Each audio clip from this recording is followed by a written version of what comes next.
ओम नमः शिवाय।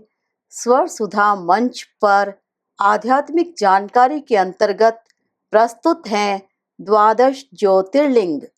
आज हम जानेंगे श्री ओंकारेश्वर, श्री अमलेश्वर के बारे में।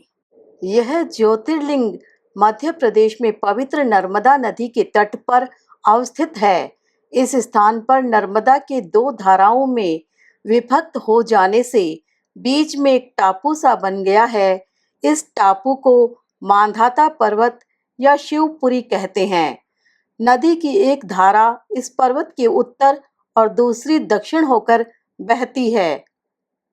दक्षिण वाली धारा ही मुख्य धारा मानी जाती है। इसी मांधाता पर्वत पर श्री ओंकारेश्वर ज्योतिर्लिंग का मंदिर स्थित है। पूर्व काल में महाराज मांधाता ने इसी पर्वत पर अपनी तपस्या से भगवान शिव को प्रसन्न किया था। इसी से इस पर्वत को मांधाता पर्वत कहा जाने लगा। इस ज्योतिर्लिंग मंदिर के भीतर दो कोठरियों से होकर जाना पड़ता है।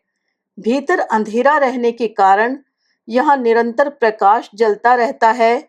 ओंकारेश्वर लिंग मनुष्य निर्मित नहीं है, स्वयं प्रकृति ने इसका निर्माण किया है।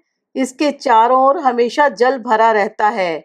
संपूर्ण मांधाता पर्वत ही भगवान शिव का रूप माना जाता है। इसी कारण इसे शिवपुरी भी कहते हैं। लोग भक्ति पूर्वक इसकी परिक्रमा करते हैं। कार्तिकी पूर्णिमा के दिन यहाँ बहुत भारी मेला लगता है।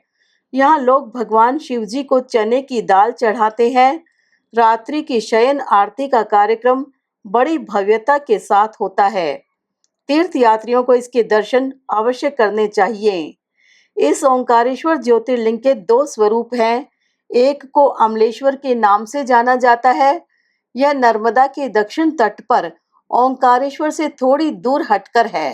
पृथक होते हुए भी दोनों की गणना एक ही में की जाती है। लिंग के दो स्वरूप होने की कथा पुराणों में इस प्रकार दी गई है। एक बार विंध्य पर्वत ने पार्थिव अर्चना के साथ भगवान शिव की 6 मास तक कठिन उपासना की। उनकी इस उपासना से प्रसन्न होकर भूत भावन शंकर जी वहां प्रकट हुए।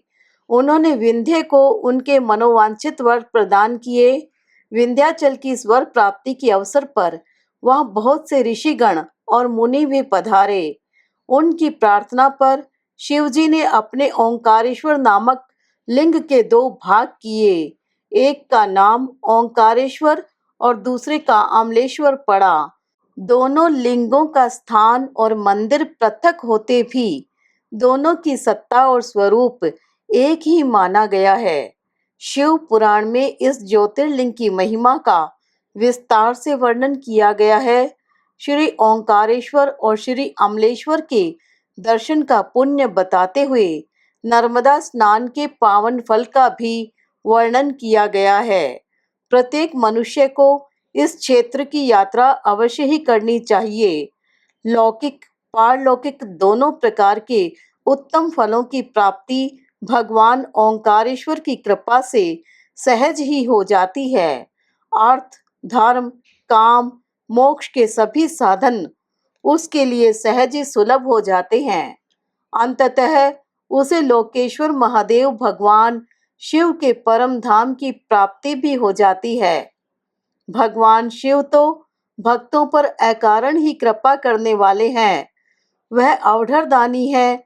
फिर जो लोग यहाँ आकर उनके दर्शन करते हैं, उनके सौभाग्य के विषय में कहना ही क्या है। उनके लिए तो सभी प्रकार के उत्तम पुण्य मार्ग सदा सदा के लिए खुल जाते हैं।